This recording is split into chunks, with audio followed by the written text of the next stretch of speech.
Paul have to go to Rome? Did he get himself into a situation where he couldn't avoid the rough stuff that he's getting ready to face, the hard times, the hardships that he's going to go through? Is it possible that he could have avoided all that if he just kept his mouth shut for a little bit longer?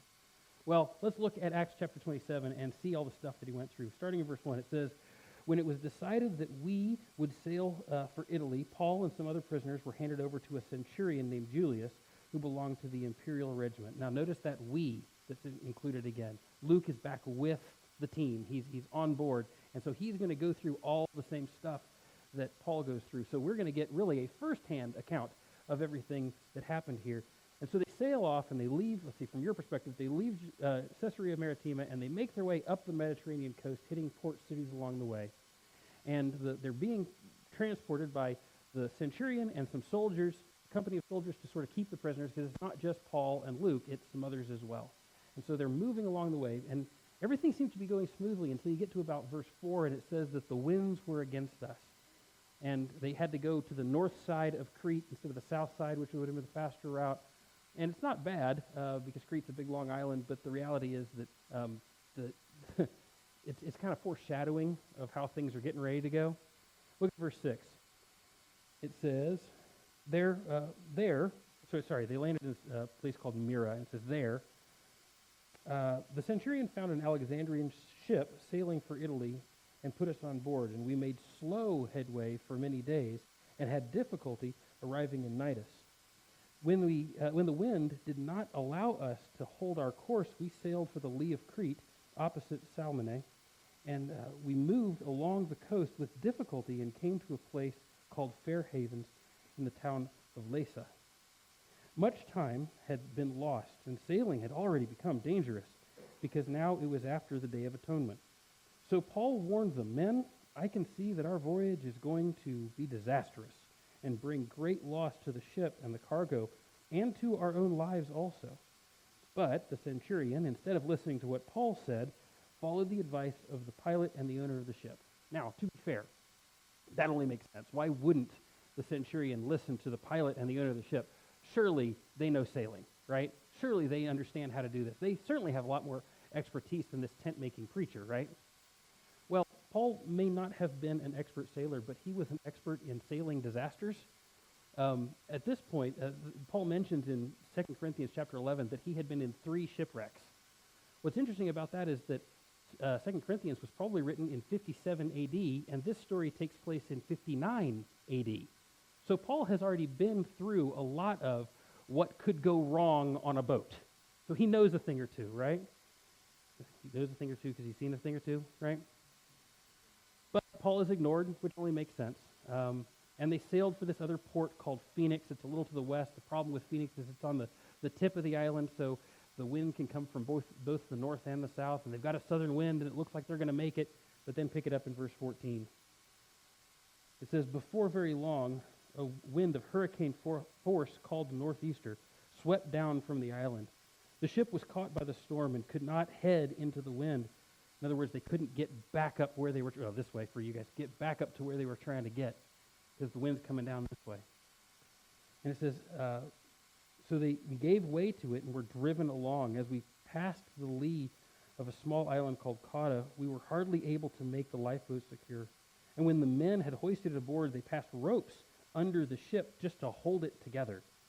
Fearing that they would run aground in the sandbars of Syrtis, they lowered the sea anchor and let the ship be driven along. We took such a violent battering from the storm that the next day they began to throw the cargo overboard. Okay, that's bad. On the third day, they threw the ship's tackle overboard with their own hands, and when neither sun nor stars appeared for many days, the storm continued raging, and we finally gave up all hope of being saved. So everything goes from bad to worse. When you get to the point that the owner of the ship is willing to throw the cargo overboard, you understand how serious it is. That's his whole livelihood. He may have to sell the ship in order to just pay off debt.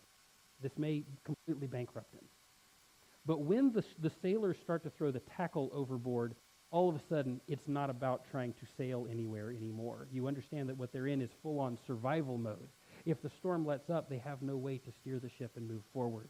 They're just going to be at the mercy and hope to run into some island someplace, because the tackle would be what they use to rebuild the ship once it's weathered the storm. And when you sail by the sun and the stars, and it goes days without seeing any, now you're completely lost at sea and you have no idea where you are. So you can't even avoid those sandbars that they were looking for before. Everything is as bad as it can get.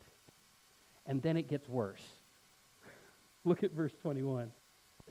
It says, after the men had gone a long time without food, Paul stood up before them and said, men, you should have taken my advice not to sail from Crete. Then you would have been spared yourself, or you would have spared yourselves from this damage and loss. You know, Paul's a good man, but even a good man needs to sometimes just say, I told you so. You know? But he's not just saying, I told you so, because he's just trying to rub their nose in it. He's trying to say that because he wants them to listen to what he has to say next. He says, but now I urge you to keep up your courage, because not one of you will be lost. Only the ship will be destroyed. That's kind of a mixed bag, isn't it? But he's promising them, it's okay, you're going to live. Last night an angel of God, who's the God whose I am and whom I serve, stood beside me and said, do not be afraid, Paul. You must stand trial before Caesar. And God has graciously given you the lives of all who sail with you. So keep up your courage, men, for I have faith in God that it will happen just as he told me.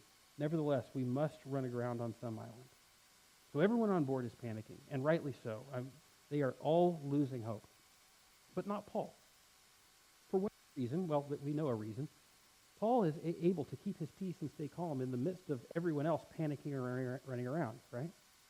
And it says his faith in the faithfulness of God is enough to sustain him, even though everybody else is losing their minds. And in fact, it's enough that he thinks that he can encourage the other people with his faith. His faith is so strong, is so consistent, that he thinks, man, I'll just tell them what I know, and that'll be enough. Unfortunately, it doesn't exactly work that way.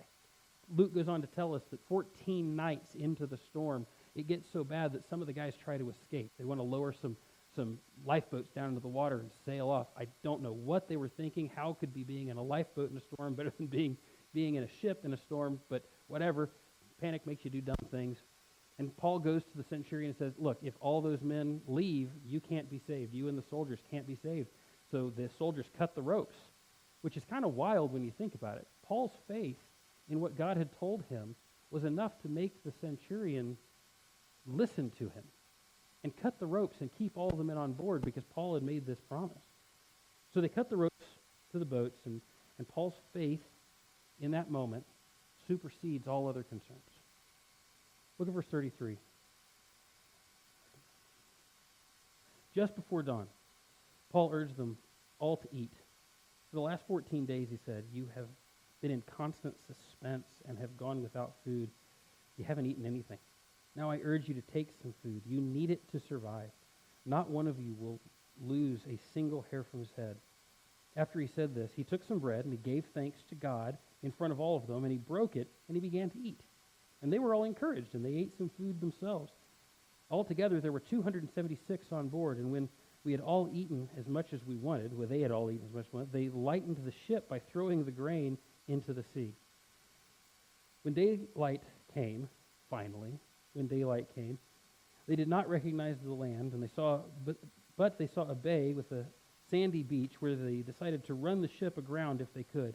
Cutting loose the anchor, they left them in the sea, and at the same time untied the ropes that held the rudders, and they hoisted the foresail to the wind and made for the beach. But the ship stuck into sandbar and ran aground, and the bow stuck so fast that it would not move, and the stern was being broken to pieces by the pounding of the surf. And the soldiers planned to kill the prisoners to prevent any of them from swimming away and escaping. But the centurion wanted to spare Paul's life and kept them from carrying out their plan. And he ordered those who could swim to jump overboard and get to land, and the rest were to get there on planks or pieces of the ship.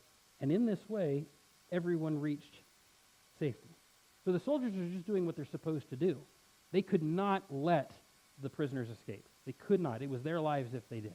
It was a huge problem. It wasn't just their lives, it was their honor, and so it was their families who would suffer if the prisoners escaped as well. And yet, Paul's consistent faith was enough that the centurion was willing to forego protocol and spare the lives of all of those men. And Paul's faith even won over the sailors. They ate because he ate. I understand why they haven't eaten in 14 days, or probably not very much. I mean, not only is it kind of gut-wrenching and scary when you're in this thing, but can you imagine being on a boat that's doing like this the whole time? Kind of tough to keep anything down. And yet he says, guys, we got to eat. Can you imagine what they were thinking when, after 14 days in a storm where they can't see the sky, where they can't see any stars, they have no idea where they are, and they know that the ship is going to be torn apart and it's going to sink, and then Paul, in front of them, gives thanks to God. That's kind of a nuts moment, right? If you think about it, what must they have been thinking? And yet, it's enough. They take some food, they're encouraged, and they believe that it's going to be good. And they all survive. 276 of them all make it to shore and survive. Unfortunately, the bad news doesn't stop there. Look at chapter 28. It says, once safely on shore, we found out that the island was called Malta, and the islanders showed us unusual kindness. They built a fire and welcomed us because it was raining and cold. And Paul gathered a pile of brushwood, and as he put it in the fire, a viper, driven out by the heat, fastened itself to his hand. And when the islanders saw the snake hanging from his hand, they said to each other, this man must be a murderer. For though he escaped from the sea, justice has not allowed him to live. But Paul shook the snake off into the fire and suffered no ill effects. And the people expected him to swell up or suddenly fall dead. But after waiting a long while and seeing nothing unusual happen to him, they changed their minds and said he was a god. How many of you ever used to watch Crocodile Hunter? Anybody? Remember when Steve Irwin would be excitedly talking about this beautiful snake that he found, and then, to no one's surprise at all, it bites him? I always loved his response. It'd be like, all right, little fella, you knock that off, you know? I kind of get Paul doing that right here. He's like, look at that. How do you do that? How do you go through everything that Paul has gone through in the past several weeks, past 2 weeks, or even the whole trip, and still be fine? And not just the last couple of weeks, the years of imprisonment before that, and even all of the threats that he had from all the Jews and the Gentiles in his whole ministry. How do you stay so calm? How do you stay at peace? How do you live with this sort of confidence? You know, one thing that is consistently true about Paul's life is that hardship was never far away. But more consistent than that was his faith. He was dialed in. His consistent faith is what sustained him through all of that stuff. You know, a lot of us have been through some stuff too. Anybody want to admit that you've gone through it? Maybe not a shipwreck, but maybe the shipwreck of your life. Yeah. And we've had financial disasters. We've had broken relationships. We've had devastating losses. We've had long nights in hospital rooms. We've had sleepless nights at home while we stay up thinking about our children who are breaking our hearts. And the only thing that's kept us going is our faith. Some of us have had the chance to have our faith tested. And we've actually come out on the other side still confident in God, still sure that he is going to do what's best. But for others of us, our faith is still a fragile thing. You know, the Bible tells lots of stories about storms on the sea. There's a number of them in there. It's kind of ironic how many there are. Like the time that Jonah was running from God. Remember, he rebelled against God, and God said go this way, and he went that way. And then the storm comes, and it's threatening the ship, and nobody knows what to do. But Jonah knows, oh, this is my fault. And he lets them know, this is my doing. Some of us have a faith that is so fragile that when we face storms, we start to wonder if we're Jonah. We start to wonder if God's mad at us. And we start to wonder if God isn't using the disasters of our lives to correct us. And sometimes our faith is actually undermined by the storms. It's like the disciples that were panicking on the boat during the storm while Jesus was taking a nap. Remember that one? And they were fearing for their lives. They were convinced that they were doomed to die while they were with Jesus. I mean, that's kind of nuts. They hadn't developed a consistent enough faith to trust that being with Jesus was enough to sustain them. See, God wasn't chastising them, and yet their faith faltered anyway. God hadn't taken his hand off their lives, but they just hadn't developed a consistent enough faith to sustain them in the storm. Consistent faith is what overcomes our worry and our fear and our doubts. When you face hardship and then you turn to God, your faith gets stronger. And you face little hardships and then bigger hardships and then bigger hardships. And if you keep turning back to God, you actually strengthen that foundation that your life is built on to the point where even though the challenges get harder, your faith gets stronger way. And the consistent faith carries you through. Now, that's not to say that you're not going to face some doubt, some fear, some worry. It just means that it's limited. It means that you will soon be, all that fear and all that doubt and worry will be driven out because you know who God is and you know that he has been with you and for you the whole time. What's he going to do now? What makes you think he's going to change? He is with you all the way, and soon you are left with peace and confidence. I said earlier that it looks like Paul made a tactical error when he appealed to Rome, and he might not have had to go through all that stuff. And sometimes when we're going through the hardest times of our lives, we can start to wonder if we've made a wrong turn. But I don't think that's what Paul's going through here. I understand that questioning. I've been in that place where, it's bad. Life is bad. What did I do wrong? Let me tell you, that is not an understanding of who Jesus is. That's a false understanding of who our Lord is.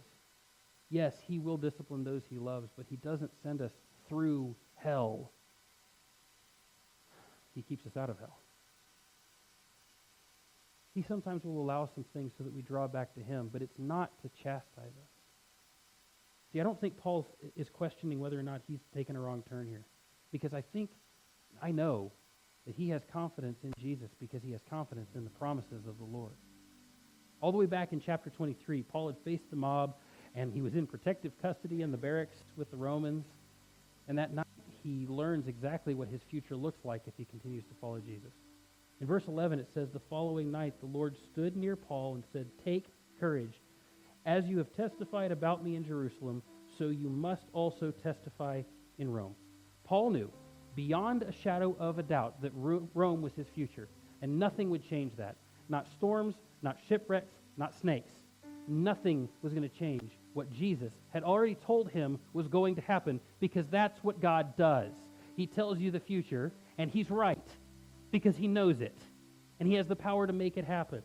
Paul was able to live with confidence because he knew what Jesus had already promised. And listen, you and I may not have the specificity about God's plans for our lives that Paul had, but we do have some promises that we can hang our lives on, that we can build our lives on, don't we?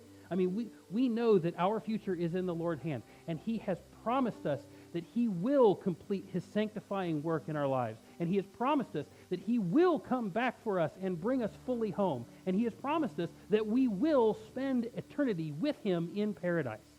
He's made those promises, and so we can be confident in them. All we have to do is develop some consistent faith. We can be like Paul, who faces the worst of the worst of the worst and says, look at that. Because we've not been abandoned. The whole book of Acts is a story of consistent faith. Paul and Apollos and Priscilla and Aquila and Barnabas and Ananias and Philip and Stephen and Cornelius and Peter, they set for us an example of faith and how to live it out. And we would do well to go back and look at it again and again and again. Acts is the origin story of the church. It is our origin story. It is the story of where we come from. But it's more than that. It's telling us who we're meant to be. It's true that the book of Acts records some really messed up stories about how the church screwed some things up. But it also tells us how they fixed it and how we can fix it when we screw it up. If we want to rightly call ourselves a church, we have a responsibility to move beyond what we've experienced, what's common in the American church, and to go to what God has said we are supposed to be, to look back at our origin story and say, oh, that's who we are. Now I remember. That's who I'm going to be. Because that's who we are. We are a people with courageous faith, with clever faith, and with consistent faith. We are a people who live in deep, life-giving, Christ-centered community. We are a people who sacrificially and generously love others. We are a people who are empowered by the Holy Spirit to go and expand and enhance the kingdom of God. That is who we are. Let's strive to be those people every single day. You pray with me. God, I am so thankful that you are consistent. And so my faith in you can be consistent because you are absolutely always who you say you are. I am so thankful that I don't have to worry, what if God doesn't? God will. You will always do the things you promise to do. And sometimes for me, the hardest thing to believe is that you are with me every step of the way, that you are not going to abandon or forsake me, that even if I run, you will chase after me. Let me, God, turn back to you and remember that you are with me in this moment and in the next. So right now I have nothing to fear, and I don't even have to fear the future. And when hard things come, I can just say, look at that. I wonder what God's going to do to make this amazing. I wonder what God can do with this situation to bring glory to himself. God, get me on your page. Help us to be the people that you designed us to be from the beginning. You're awesome, and we love you. Amen.